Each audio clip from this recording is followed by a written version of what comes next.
दोस्तों वीडियो शुरू करने से पहले आप 12 सेकंड की ये वीडियो देखिए। दोस्तों आपको दिखाई दे रहा है कि जिस्मा जो है वो अपने हाथ में 2 फ्रूटी की बोतल है और जो सरण है उसके साथ दोस्तों वो वीडियो कैप्चर कर रहा है। और दोस्तों इस वीडियो में आपको कुछ भी गलत नहीं दिखाई दे रहा होगा और आपको अभी तक ये सोच रहे होंगे शायद इस वीडियो में ऐसा कुछ भी नहीं है। तो मगर दोस्तों इसी वीडियो से शुरुआत होती है एक क्राइम की। दोस्तों एक क्राइम जो होता है ये 10 महीने पहले शुरुआत होती है। तो दोस्तों जब सरण जो अपनी बस में बैठ के जा रहा था तो तभी उसकी नज़र जो है जिस्मा पर पड़ती है। और दोस्तों सरण जिस्मा को देखते ही साथ ही अ, उसके बारे में सोचना शुरू कर देता है। शायद वो सोचता है कि यही मेरा शायद पहला प्यार है और इसी को ही पहला प्यार बोलते होंगे। तो दोस्तों अब अगले दिन जो होता है सरन वो बस में जाके जिस्मा से बातें करना शुरू कर देता है और जिस्मा जो थी वो भी उस सरन से बातें करना शुरू करती है और दोस्तों दोनों में धीरे-धीरे प्यार बढ़ जाता है। दोस्तों प्यार इस कदर बढ़ जाता है कि वो अब एक-दूसरे के बिना रह भी नहीं पा रहे थे और वहीं से दोस्तों शुरुआत होती है एक क्राइम की।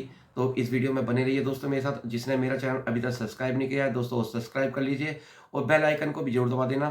तो दोस्तों जिस्म जो होती है वो तिरुवनंतपुरम में ही रहती है।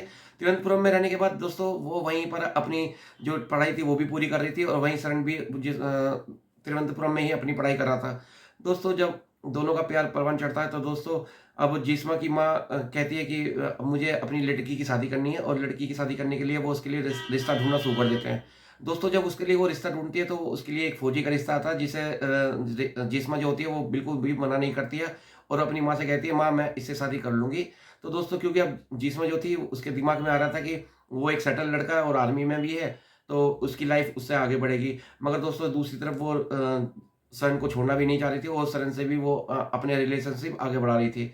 दोस्तों प्यार बढ़ाते-बढ़ाते एक दिन ऐसा होता है कि जब सरण जो होता है वो जिस्म से कहता है कि अब हमें शादी करनी चाहिए। तो दोस्तों जिस्म बिल्कुल भी मना नहीं करती है और वो क्या कहती है जिस्म कि हमें भी अब शादी करने के लिए कोई दिक्कत नहीं है, मैं भी आपके साथ शादी करने के लिए तैयार हूँ। तो दोस्तों वो अब शादी करने के लिए भी तैयार हो जाती है और वो सरण से शादी भी कर लेती है। दोस्तों कोर्ट मैरिज वो जाके कर लेते हैं और कोर्ट मैरिज करने के बाद दोस्तों अब वो क्या करती है कि एक होटल में जाके अपने सुहागरात वगैरह सब बना लेते हैं और अपने फिजिकल संबंध जो है वो कायम कर लेते हैं।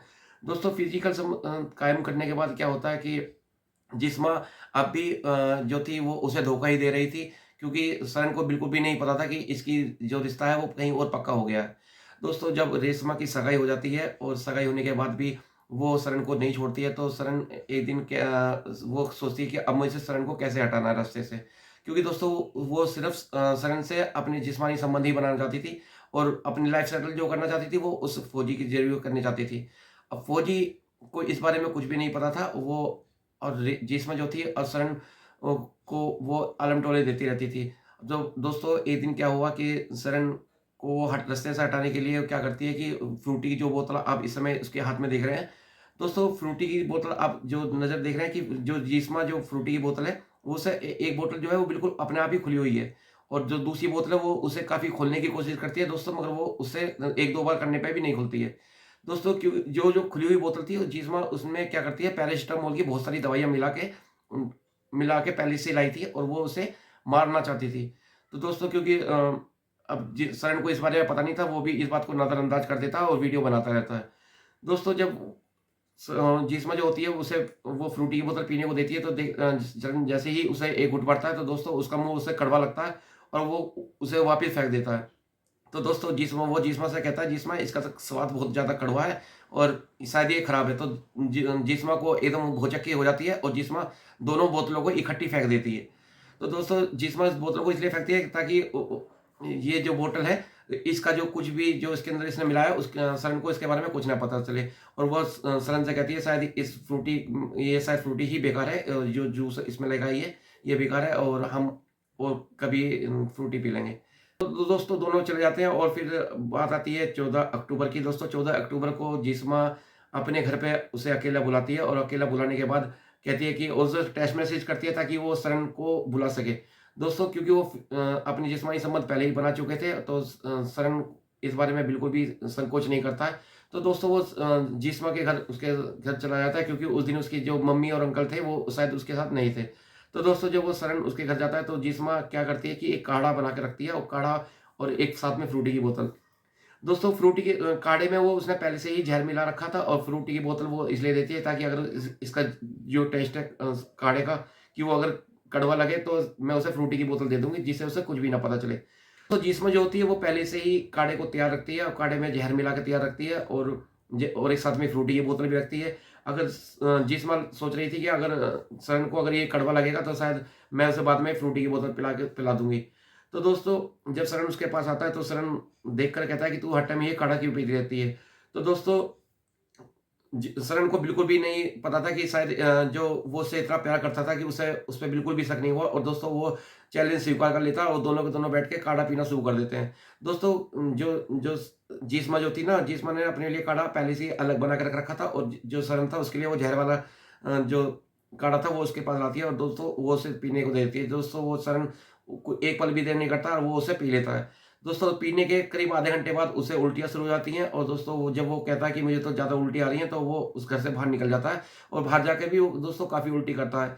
दोस्तों वो जो सरण जो था वो अपने दोस्त के साथ आया हुआ था। दोस्त उसे अपनी बाइक पे बिठाता है और उसे ले जाकर एक नज़दीकी हॉस्पिटल में ले जाता है। दोस्तों नज़दीकी हॉस्पिटल में जाने के बाद दोस्तों अब उससे क्या हो रहा था कि वो एक घूँट पानी तक भी नहीं पिया रहा था, वो कंटिन्यू उल्टी ही करता जा रहा था।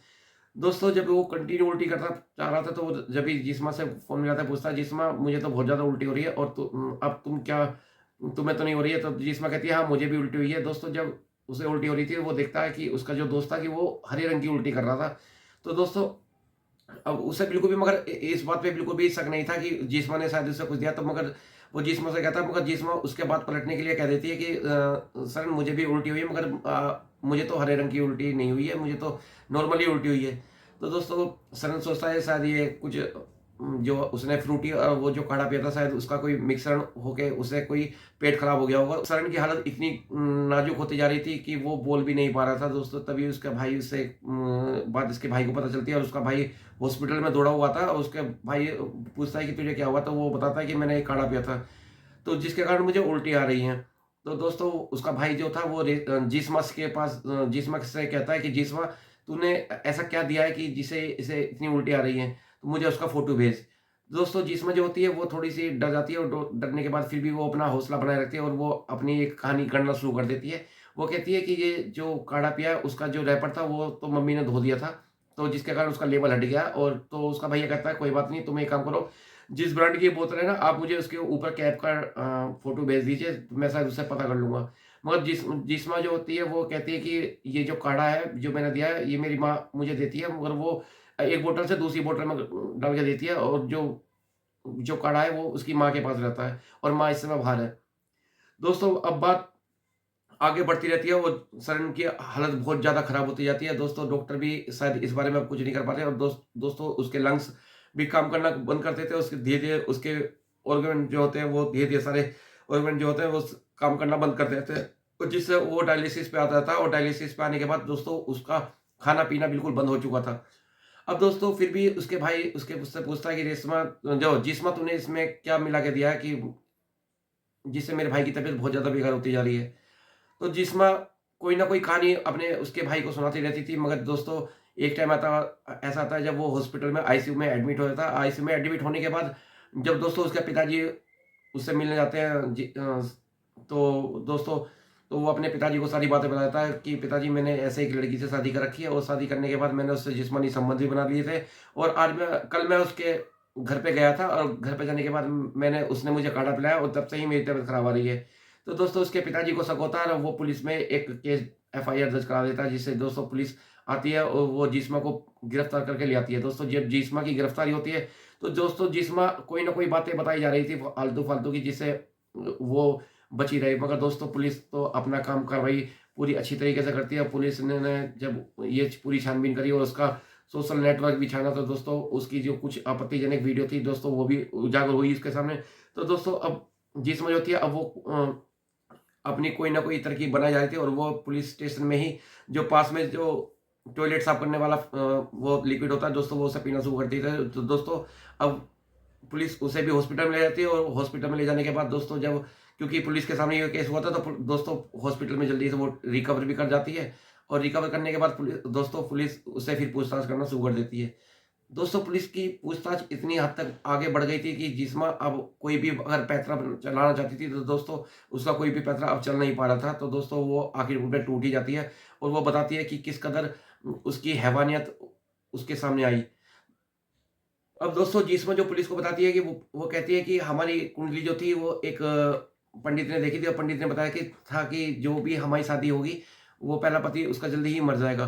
तो दोस्तों उसके बाद उसके दिमाग में कोई न कोई षड्यंत्र रचने की इच्छा जाहिर हुई। तो दोस्तों उसने कहा कि मैं प पहले ऐसे लड़के से शादी करूँगी जिससे कि मैं उसे प्यार प्यार के जाल में फँसाऊँगी और उसके बाद उसे ज़हर-वहर देके उसे मार दूँगी, जिससे मेरी शादी होगी ताकि वो ठीक-ठाक रहे।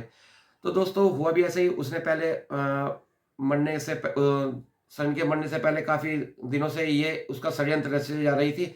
तो दोस्तों पहले तो उसने फ्रूटी के साथ करा, फिर उसने बताया कि मैं अब लगभग इन 10 दिनों के अंदर उसे कितनी बार मारने की कोशिश कर चुकी हूँ। दोस्तों मेरा उद्देश्य किसी भी भावनाओं को ठेस पहुँचाना नहीं है और दोस्तों मेरा सिर्फ़ यही आपसे कहना है कि आप हमेशा जीवन में सतर्क रहें और सजग रहें। दोस्तों